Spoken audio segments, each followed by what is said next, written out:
Hi guys, good morning. Ayan, magkape tayo.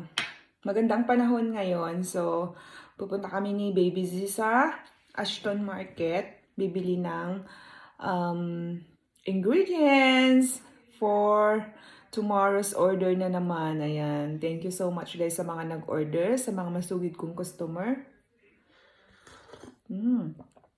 And, ayan, mag-ano tayo? Mag-breakfast tayo ng tinupig. Gumawa ako last time pero paunti na dahil nagugustuhan din naman ni Simon. Oh, hindi ko na ininit guys. Malambot pa naman pero hindi na siya ganun kalambot pag bagong luto. Niluto ko siya nung the other day. So pang third day na today.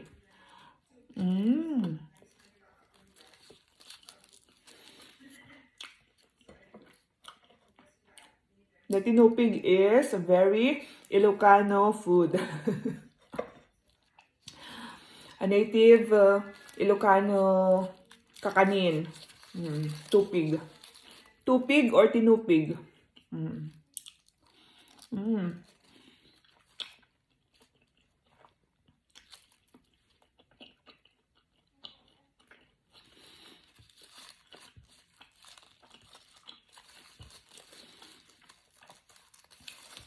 Mostly, gumagawa kami or niluluto namin to ng before Christmas. Like around December 23, ganun. Pero, kung nagka-crave ka, pwede naman kahit hindi Christmas. Pero, mostly, ginagawa ito, traditional sa Ilocos, ang gumawa ng tupig ng bisperas ng Pasko. 23rd of December, ganun. Ganun kami Ewan ko lang sa inyo. Shout out sa mga Ilocano na taga-ibang lugar. Kasi, syempre, malaki ang Ilocos region.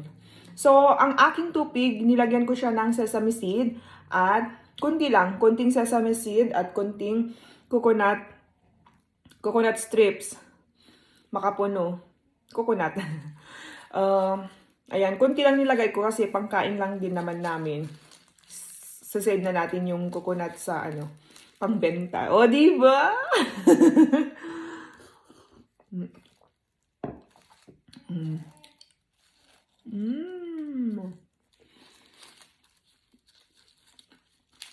Ang sarap. Nakakamiss nung bata kami. Yung tupig na ginagawa namin bisperas ng Pasko, it will last for a week or hanggang New Year. Ganyan. Tapos, pag pinainit namin, dahil wala kaming microwave noon, pag pinainit namin, papainit namin dun sa kaldero, sa may kanin. Pag nakaluto na kami ng kanin, tapos na syempre may mainit-init pa yan. Ilagay mo na yung tupig dun sa ibabaw ng kanin para uminit.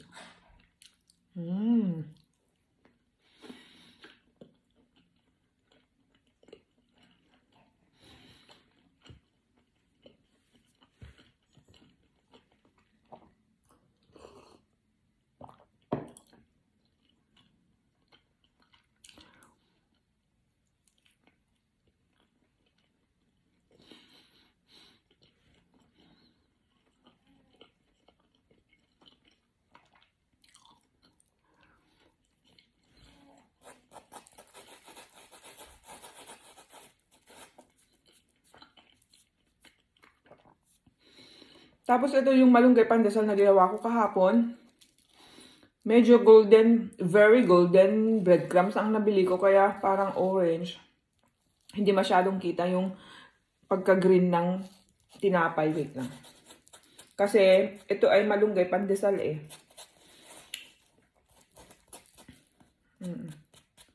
Nilagyan ko na siya ng 2 tablespoon na moringa powder pero hindi masyadong kita yung pagka-green niya.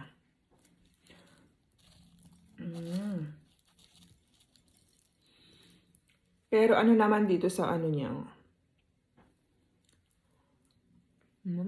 Malambot pa rin siya guys. Kahapon ko siya ginawa. Nasarapan si Simon eh. Ginawa na niyang starter. Kinain na niya habang kumakain kami ng dinner kagabi. Kahit daw walang feeling. Nasarapan.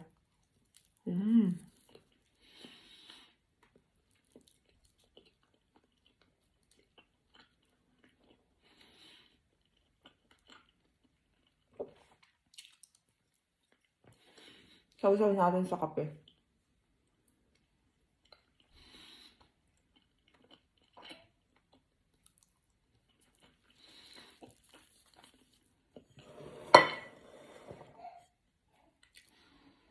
Z, you okay, anak? Tapos, biglang sumagot, ano?